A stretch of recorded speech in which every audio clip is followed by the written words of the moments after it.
Now that you guys have heard about identifying workplace conflict and the different types of workplace conflict, I'll be discussing with you the common causes and how to deal with workplace conflict. Let's first start out by looking at the common causes of workplace conflict. Johnson points out that the four most common causes of workplace conflict are from poor communication, differences in personalities, different values, and competition. Let's first take a look into poor communication. So, poor communication is the main cause of employee conflict, and it can be a result of communication styles or failure to communicate. And we've all been there before, and we know that all this does is decreases work productivity and also employee morale. Next, we have differences in personalities. See, we all have different backgrounds, and these different personalities make us who we are, and sometimes employees just clash and can't accept who we are as individuals, and it results in individuals being offended. So that's the second cause. The third cause is differences in morals. This goes hand in hand with your differences in personalities. Our morals and values make us who we are, and they shape the people that we are and everything that we do, and it results again in people being offended, and some just fail to accept this. And lastly, the one that I'm going to discuss is competitiveness. Especially working in the health field, we know that it's a competitive place to be, and this pops up a lot in the workplace. And basically, it can result in sabotage and hostility, and it decreases teamwork. So, these are the four most common causes, like I said, that Johnson points out. Moving on, we are going to discuss how managers should deal with these conflicts in the workplace.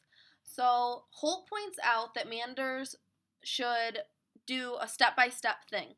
And what they should do is they should first take each of the individuals that are involved in this conflict and pull them aside and get their sides of the story. After this, they should take notes and research and familiarize themselves with the stories that they had just heard from both employees. Once they have done their research, they next need to get the employees that were involved in the conflict together. And what they can do is make sure that they're cordial, of course, and that they're calm and that they can handle the situation. But you get them together into a private setting, and the manager needs to hear again both sides of the story. And this will be a time where both employees can add to the story takeaway and come to a common ground here. So after this is done, the manager needs to come up with a result and make a decision. Lastly, what the manager should do is they should document everything that had just happened in the conflict that occurred between the employees. They should get it in document form and give it to both employee to sign, and once it is signed, they should send it over to the HR department and let them handle it and have it in the system for in case any future incidences occur. So now that we know how managers should handle workplace conflict, it's important to see how employees should handle workplace conflict. So according to Myatt, employees can do this by first off defining acceptable behavior.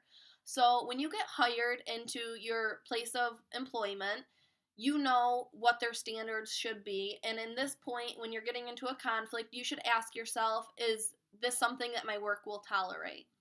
Next, you should face the conflict head on. The quicker that you handle the conflict, the easier it will be, and the less risk of grudges to be held and whatnot. Next, they should understand the other's motive. This is where the employee needs to say, is this really necessary to start this conflict? Is there an underlying issue here? And you ask yourself these questions. Next, you want to make sure to pick your battles. So is this conflict something that you really need to make into a big deal where you have to get your managers involved, or is it something that you can just handle with the other employee calmly and professionally? And lastly, turn the conflict into a positive. Again, resolve it as quickly as possible and agree to disagree and move on. And lastly, what I'm going to discuss here is ways to healthily and unhealthily deal with responses to conflict. So, Siegel points out that there are unhealthy ways to handle conflict, and these are when you have the inability to recognize and respond to the things that the other person matters to them. Also, you say resentful reactions, so you're explosive and angry and you're saying hurtful things. You withdraw from love and resulting in rejection and isolation, shaming, and fear of abandonment.